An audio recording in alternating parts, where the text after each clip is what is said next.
Hello, everyone. Welcome back to a new episode of Taco Fan Podcast. I'm Kylie Montigney, and today we're welcoming Leia Hunt. She's a two-time childhood cancer survivor. Leah's journey began when she was diagnosed with retinoblastoma, a rare and aggressive form of eye cancer at just 2 years old. Her fight against the disease involved 26 surgical procedures, numerous rounds of chemotherapy, and the insertion of a radioactive isotope in her left eye, which I'm like, oh my God, that's insane. But although the radiation successfully irradiated the cancer, it also left Leah blind in that eye. Despite those challenges, Leah's experiences fueled her passion to make a difference at the age of 18 while still a senior in high school when she founded Leah's Kids, a 501c3 nonprofit organization dedicated to supporting families facing childhood cancer. Through Leah's Kids, Leah has been able to provide financial assistance, advocacy, warrior parties, mental health retreats for children, teens, and young adults across the nation. Thank you so much, Leah, for coming on, taking the time to chat with us today. Your story is amazing. I'm so glad to have you on today. Hi, yes, thank you so much. I'm so honored. I'm excited. You are so sweet, and I think this is going to be awesome. Thank you so much. You definitely will. And first of all, you were diagnosed with eye cancer at just 2 years old, which is, I'm like, that is so young to get diagnosed with cancer, in my opinion. How has that early experience shaped your identity and outlook on life? Well, I think when you're diagnosed with something at such a young age, you really are carrying that cross of that diagnosis for the rest Mhm. of your life. I always say that cancer, there's no period in cancer, there's always a comma. And at a young age, I knew more about medical terminology than Disney princesses. Yeah. So my whole life was automatically turned upside down, as anyone's would be. But then the next stage of my life was affected by cancer, and the next stage of my life was affected by cancer. So I think it definitely put me on a different path. It definitely put me a little bit different than my peers at such a young age. But I will say that right off the bat, I can tell you I'm so grateful for my cancer because my cancer gave me my purpose. It gave me Leah's Mhm. Kids. It gave me a mission. And although I have seen the world through different eyes since a young age, I can say that, I'm grateful where I am today, but it definitely is a hard, hard journey. No, definitely. Were you when the second time you got diagnosed, was it the same form of cancer as before, or was it a different sort of cancer? Yes. So I was diagnosed for the first time about 2.5 years old with retinoblastoma in my left eye. We did treatment for about a year. I went off of treatment for 6 months, and then within those 6 months, I quickly relapsed again in the left eye. And, cancer still wanted to be my friend. So we kind of stepped up our game, did some more chemo, did radiations, more surgeries, and then they put the radioactive isotope on my left eye. I was in isolation for about 7 days. They took the radioactive isotope off of the eye, so they sewed it into my eye, and then they removed it, and it did two things. The cancer cells began to die, but then also the vision. I started to lose vision in my left eye, and after a few days, I kind of woke up and I told my mom I couldn't see anymore out of one eye. That's crazy. Not to see one eye, I'll be like, I'm not doing this anymore. How do you handle that though? At least for me, it's like if I'd lost one eyesight, I'd be like, I don't know what I'm gonna do anymore. Yeah, when you're in that situation, you don't really have a choice to anything else besides getting through it. And Mhm. I think a quote that I've always loved is full strength ahead. Yeah. And it's always put things in perspective for me that, we're going to keep going forward because I have no choice but to go forward.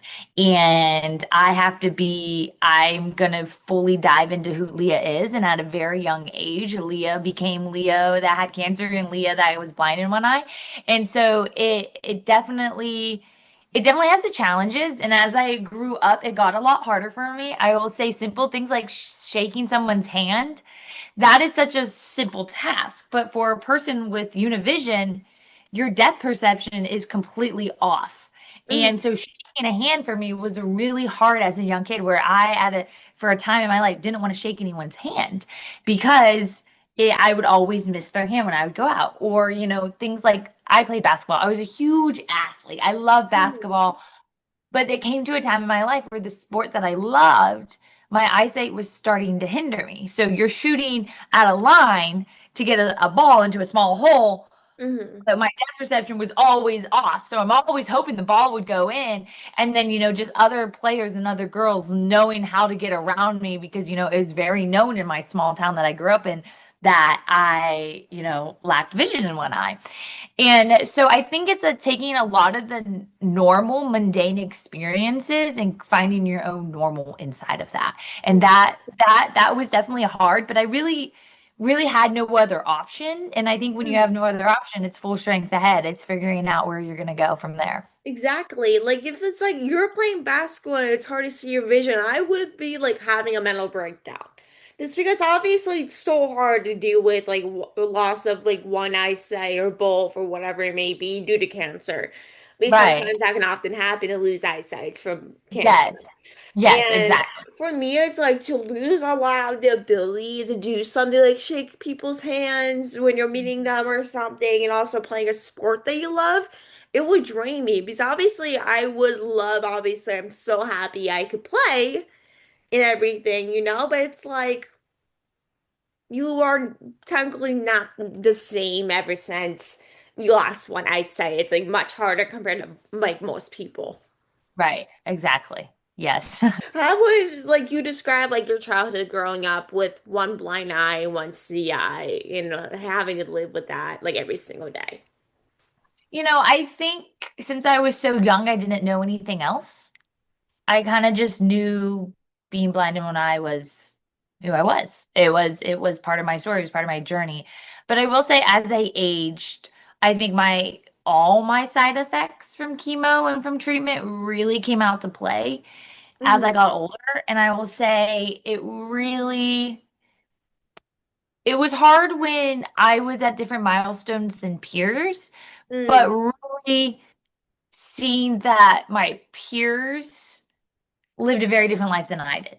They didn't know cancer and MRIs and chemotherapy and radiation and what that meant. Whereas to me, that was in my daily vocabulary. Yeah. They, I remember we did a project at school in English class, and we didn't make a timeline of our life.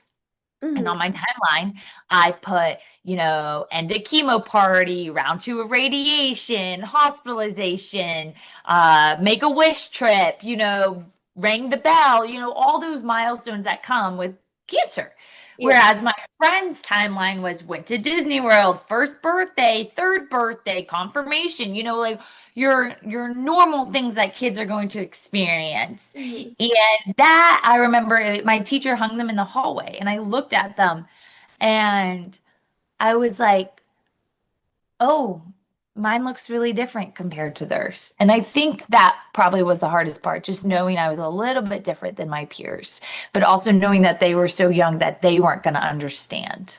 Yeah, like especially if it was like at a young age, like when you're really young, a lot of people don't realize like this is cancer, this is what a person Right. goes through until like they are older and kind of understand that part and everything. And like to go through that, I'll be like heartbroken to realize like this is my life. My life is not, I don't want to say not normal, but it's just like different from It most changes. kids my age and Right. everything. Like I'll feel like so alone. It's because not a lot of people see life with cancer the same lens Yeah, as well, I'll I say do. isolation. Yeah, isolation is a huge thing in the pediatric cancer world, really for any stage of cancer, really any diagnosis, because you're hospitalized, you're not in school, you're not with peers, your life looks Mhm. very different than before. And so that's why with Leah's kids, we've spearheaded the sisterhood program of, girls coming together and boys, but girls coming together and having a friend so they can hear the Me Too movement. They can Oh have a yeah. friend that said, yeah, I get it. Chemo is hard. Yes, chemo brain is a real thing. Yes, these side effects are hard. And really bringing friendships to everyone. And I think with Leah's kids, we really try to live by you are my sister and you're my friend. And knowing Mhm. that you are that you are someone to us and we understand what you're going through because you are a friend, you are a sister, and we want to be your big sister on this journey. And so that's why we've done our mental health retreats to where we take girls from all over and we come together for 4 or 5 days. We go to different locations and we have those discussions. We talk about port scars. We talk about taking your wig off in front of your dad. We talk about relationships and friends and boys and how we think and how we feel and infertility and all those big hot topics because that isolation and that loneliness, that feeling that you were just talking about is so prevalent. It's so heavy and burdensome to so many. Yeah, definitely. And the way you started that, I think is awesome. That's because like not a lot of people know a lot of people that deals with pediatric cancer unless like you go through like social media and like start like a nonprofit like yourself to connect with other people. That's really a special thing. That's so you can connect with so many other people. Because I know for people that deal with pediatric cancer or so, like a different cancer in general, like it can make people so lonely because they or sometimes often isolated, like you said, due to what form of cancer they have or Right. they just really don't have any friends or family at often points and Right. many other different reasons. And it's literally heartbreaking to even see, even if you haven't like been through that situation. Right. Exactly. You're right. And to go back to Leah's kids, as you brought it up, like tell us more about that. I know you mentioned a little bit of information before, Yes. but what exactly is Leah's kids? So there was a stage in my life where I really just felt God had me here for a reason, and I wanted to do more. I wanted to do more for the moms in the hospital, the dads in the hospital. And so I went to my parents one day and I said, "How can I do more?" And my dad was like, "Have you ever thought about starting your own nonprofit?" And at that point, I was 17. I was a senior in high school. I didn't know much about the nonprofit world, although I grew up, working with hospitals and American Cancer Society and ACCO. I didn't. I didn't know the ins and outs of it like I do now. And so I just was like, yes, let's do it. If I can help people, I just want to take that leap of faith Mhm. and leap of courage and move forward with it. And so I did. It was on my 18th birthday because you have to be 18 to have a nonprofit in your name. Mhm. And I started Leah's Kids and it started That's in awesome. secret. Like, what I was had like the process like for you? Because I know a lot of people that do nonprofit stuff, and it's so different from everyone else's. But what was that process like for you? Because I right. started doing a little bit of nonprofit stuff, but it was so hard for me personally to actually make it a nonprofit for me. So how was that like for you personally, though? Yeah, exactly. It is very difficult. And I think at a young age, I really just threw myself into asking people questions, Googling, looking things up, finding people. And then like the passion was just so heavy on my heart that I was like, I knew this is what I was supposed to do. Mhm. And I knew that's where I was called to be. And so I just kind of full strength ahead in it. I just ran with it. And I was like, okay, I'm gonna do this and I want to do it well. And I just started asking everybody I knew questions. I would call people up. I would go visit other nonprofits. I would go to doctors. I would go to other people affected by cancer. I would be, what do you like? What do you need? What do you see? And I just would create. I would just create in my mind, be like, Mhm. what else can I create? And that's really where Leah's Kids came from. And so we do financial grants for families. We cover those miscellaneous costs Mhm. for families. We do royal encouragement boxes. We do retreats. We do parties for heroes and for families. We have books. We have the first childhood cancer princess. We had a podcast. We speak. We're everywhere. And so, but really, we're boots on the ground to serve families, the Mhm. moms, the dads, the grandmas, the uncles, the siblings, because it takes a village to fight pediatric cancer and It kids does, need yeah. people. And so we try to be the people for the kids. That's great. Like I know for people not a lot of people have friends like as I mentioned before have a community of friends Yeah, like exactly. that. And it's great that you're literally able to connect with so many people because I know for a lot of people it's okay to have friends with childhood cancer. I feel like they will be your closest friends just because they dealt with that before. And it's much easier to connect with that person compared to maybe most people. I mean, it's okay to have people that don't have cancer or anything Right, like that. That's completely fine. But it's like sometimes I feel like the best friendships come out like like the experience they come out of your life. right. Yes, exactly. Exactly. And so before we wrap this up, so what was the hardest thing about starting this nonprofit and just starting to build off the things in your services? The hardest thing, I get asked that question a lot, and I think it changes each season of life that Leah's Kids is in. Hmm. And I think when I first started, the hardest part was not knowing where to start, but it also was Hmm. the easiest part because I knew I could start anywhere I wanted to start. That was it for me too, actually. Yeah, it's like, okay, what do I want to do? And really, the decision to start came very natural to me. And Hmm. I was like, okay, I'm going to do it. Which path do I walk down first?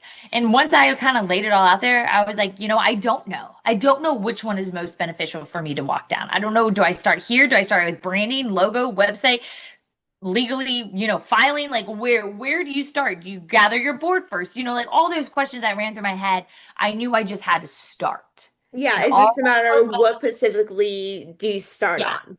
it's a tree. The nonprofit world is a tree, and different branches are going to grow at different seasons. But I Hmm. had to get the roots in the foundation. And once I figured that out, I was like, alrighty, let's go.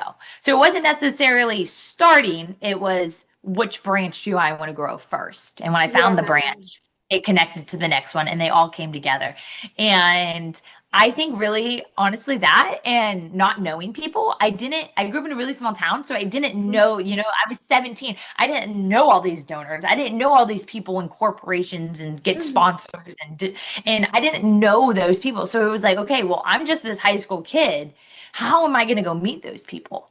And so I backtracked. I was like, okay, that's my end goal. How can I get to that end goal? I backtracked, climbed all over the tree that I was building and figured out a way to get to there. And Hmm. so I'd say that was very beneficial. Like I feel like that's definitely the hardest part, especially if you don't know anyone. Like it's hard for me to actually do it, even if I do have connections or something.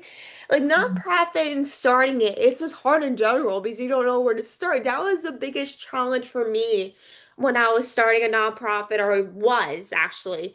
Yeah, it was starting to build it up because I had no idea what I was doing whatsoever. I admit that. I was like, what am I even doing? Right. And Yeah. it's definitely I've like the hard nonprofit stuff that actually I think is actually the hardest. I mean, the things that you do, I feel like it's like the smooth route probably, but the actual nonprofit status in the beginning, I think that's like the hardest part like ever. Like because of the process, it can variety from like a few days to a few weeks. Like it's really a big process that a lot of people don't know about. Right. Right. But it all comes together.